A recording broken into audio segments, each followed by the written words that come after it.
In this expression, we have one subtraction, one multiplication, and one parenthesis. Inside this parenthesis, we have one subtraction. Here we have a multiplication because in mathematics, when a number is placed next to parentheses, it means multiplication.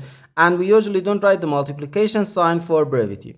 Okay, so here, first we have to do this parentheses.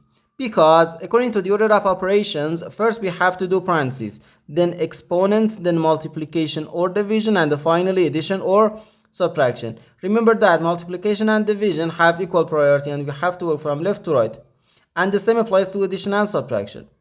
So first we have to do this parentheses, then this multiplication, and finally this subtraction. Inside this parentheses we have 1 minus 9, which gives us negative 8. So 1 minus 9 then times negative 8.